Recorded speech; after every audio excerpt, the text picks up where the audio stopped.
Numa altura de crise internacional e nacional, sobretudo para a publicidade e para o marketing, e no dia do Congresso Internacional de Marketing, o Marca Registada veio conversar com Carlos Manuel de Oliveira, o presidente da APPM.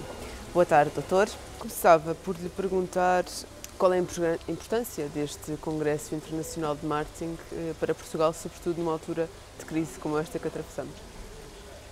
Eu acho que estas oportunidades em que se encontram várias pessoas, vários profissionais, não só de marketing, mas de comunicação e de gestão, são um bom momento para, por um lado, ouvirmos experiências bem-sucedidas, tentar de alguma forma, se é que o benchmarking tem a ver com ouvir empresas não só do mesmo setor como de outros setores, e de alguma forma isto contribuir para não sermos tão negativos na nossa atividade atual.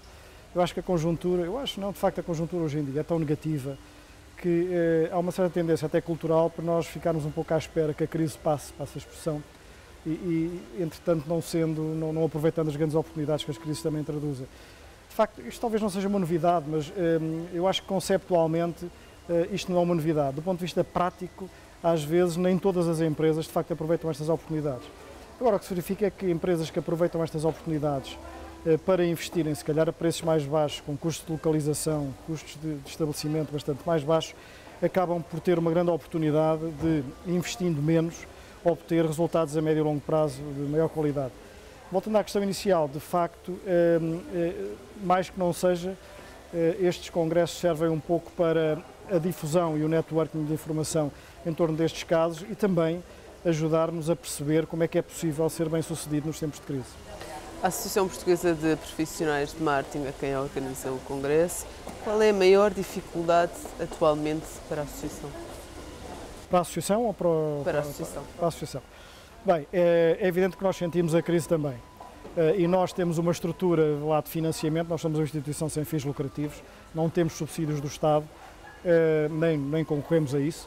E, portanto, nós vivemos basicamente de três fontes de receita. Uma são os patrocínios, a outra são as cotas dos associados e a terceira são os resultados dos eventos.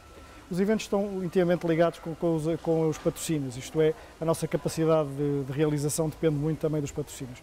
Nós, de facto, aliás, como a maior parte das associações congêneres que temos falado, também sofremos um pouco por parte dos patrocinadores.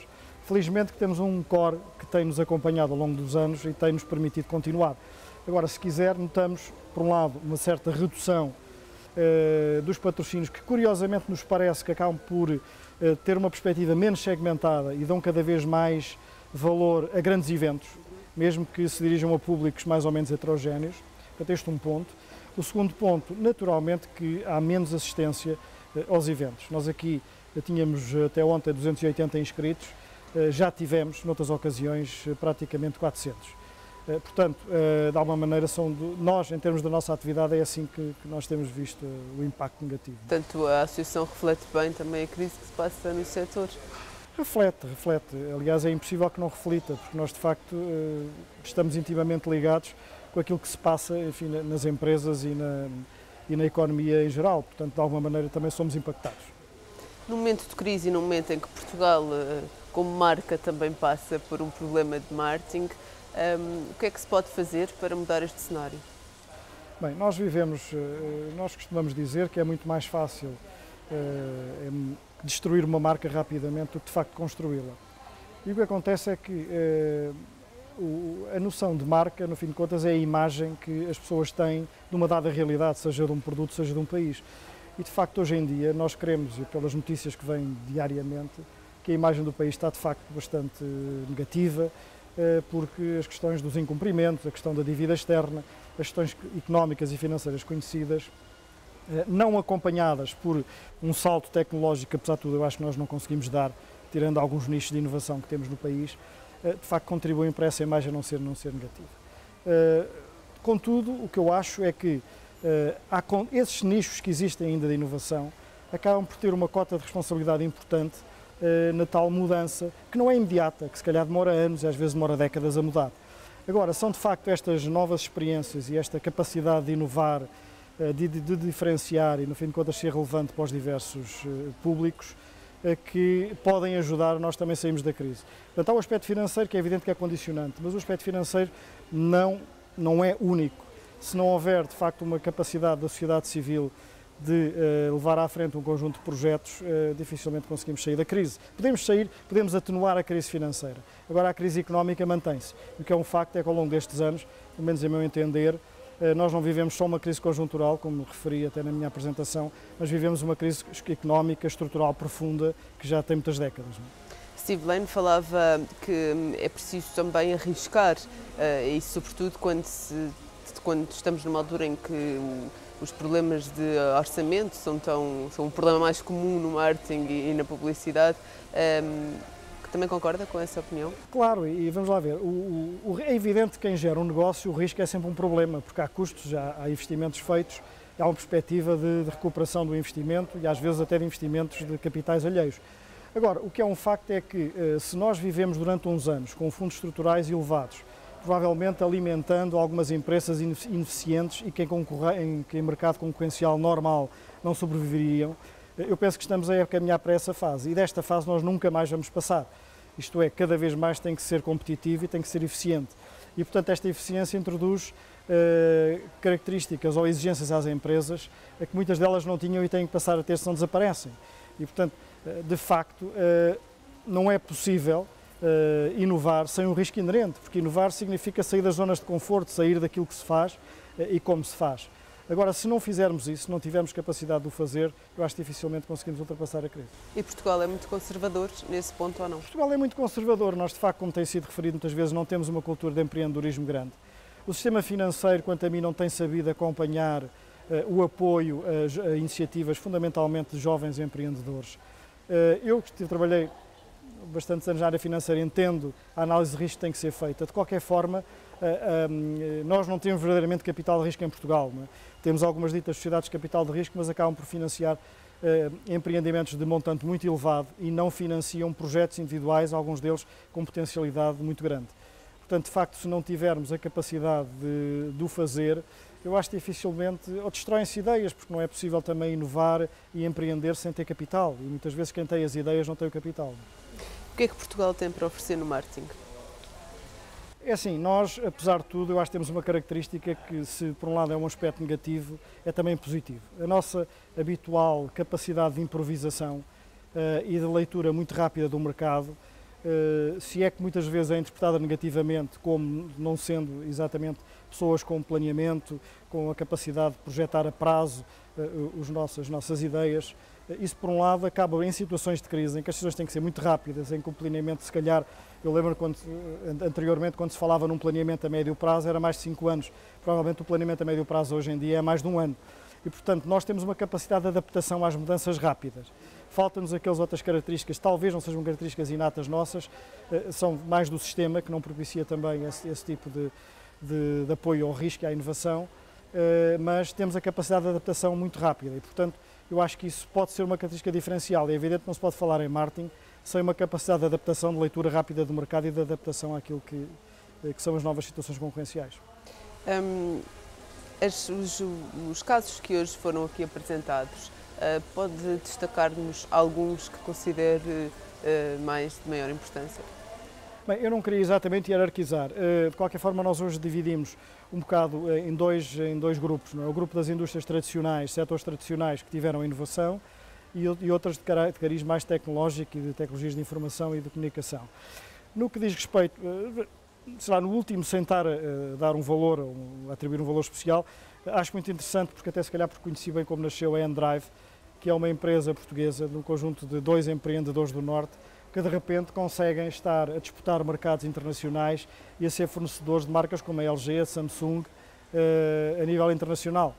E, portanto, tiveram a capacidade de investigar e desenvolver sem grandes capitais financeiros, portanto, de facto, houve ali muito know-how e muito brainware, foram capazes, apesar de tudo, de competir no mercado internacional.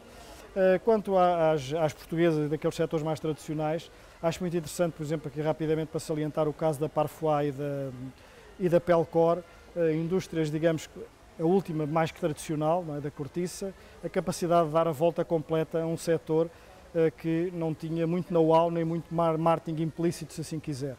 O caso da Parfois é também espantoso porque é um setor que aparentemente não é muito diferenciável, aparentemente são artigos tanto pessoais, que acabam por haver vários fornecedores no mercado, mas apesar de tudo eles conseguiram construir uma marca, impor-se nacionalmente e também internacionalmente. Há algumas marcas portuguesas que à primeira vista e para muitos consumidores nem parecem marcas portuguesas, um pouco também pelo nome, mas porque muitas vezes não há esse conhecimento de que a marca é verdadeiramente portuguesa. Há exemplos como a Fly London, como a Parfois, por exemplo. É importante que isso aconteça? É uma estratégia de marketing ou isso significa apenas que as marcas muitas vezes conseguem ter mais sucesso lá fora do que cá?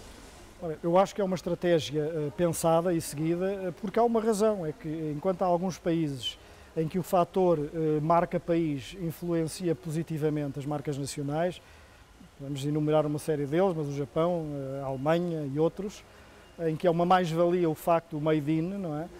Infelizmente em Portugal, e nós gostaríamos todos que não fosse assim, mas infelizmente em Portugal, o made in Portugal é um fator de desvalorização da marca, porque o país não é reconhecido como um país inovador e um país com um fundo de cariz tecnológico.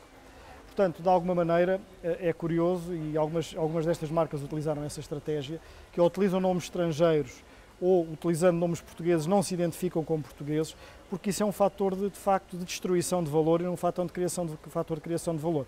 Aí eu penso, e sou muito crítico em relação a muitos governos que passaram nas últimas décadas, independentemente do cariz político que tinham, acho que não houve a capacidade para interpretar o projeto de marca-país como um projeto nacional, um projeto que não deveria ser um projeto partidário e que, portanto, esse sim apoiaria depois o desenvolvimento das marcas comerciais. Como fez a Espanha, por exemplo? Como a Espanha faz e fazem outros países. Mas a Espanha, claramente, por exemplo, nós temos a Inglaterra, temos os Estados Unidos, em que os governos mudam, mas há uma linha estrutural de fundo que se mantém e nós cá temos um bocadinho eu acho que isto é um bocadinho cultural. Nós às vezes nas empresas, quando se chega um diretor qualquer a uma empresa, acho que a principal preocupação é tentar ver o que é que fez mal o anterior e às vezes mudar tudo. Não quer dizer que as pessoas não cheguem de novo para mudar as coisas. Agora, por vezes, se calhar a prioridade não deveria ser o mudar aquilo que está, e algumas coisas até estão bem feitas, do que propriamente ver uma perspectiva de futuro e ver como é que se consegue avançar mais rapidamente utilizando o que bem se fez no passado. Hoje em dia é preciso ser um herói no marketing em Portugal ou não? Se é preciso. Vamos lá ver, era bom que se fosse herói do marketing. Nós aqui, quando falamos em herói do marketing, temos aqui uma dupla perspectiva. Por um lado, foram aqueles profissionais que acabaram por, aplicando os ensinamentos do marketing, conseguem levar à frente marcas e empresas. Por outro lado, e nós chamamos os novos heróis, numa perspectiva que é pessoas que não tradicionalmente trabalhavam em marketing e que eram e que são gestores e administradores da empresa, que obviamente tinham uma visão e têm uma visão no mercado, mas não são os marketeers, os marketers profissionais, mas que apesar de tudo, devido à utilização desse tipo de abordagem do mercado, conseguiram ser bem-sucedidos.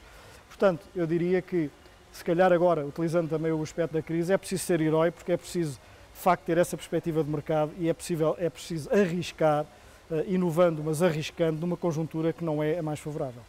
Para quem quer seguir este caminho do marketing, e este congresso fala também para os estudantes, e tem também casos de estudantes, há algum conselho que a associação mais indicada neste setor possa dar? Pois, nós temos hoje o congresso dos profissionais e amanhã temos o congresso dos estudantes. De qualquer forma, em qualquer dos congressos, embora naturalmente que o dos estudantes com uma perspectiva mais pedagógica, se quiser, de um lado estamos a falar dos profissionais, do outro lado estamos a falar naqueles que supostamente o virão ser no curto prazo. E por um lado, e portanto a questão aqui a reter é assim, eu acho que não é possível nenhum negócio ser bem sucedido sem uma perspectiva de gestão de marketing e portanto isso é uma coisa que os estudantes naturalmente, preparando-se hoje em dia, têm essa perspectiva e ao conduzirem os seus projetos deverão pôr em prática esse tipo de ensinamentos.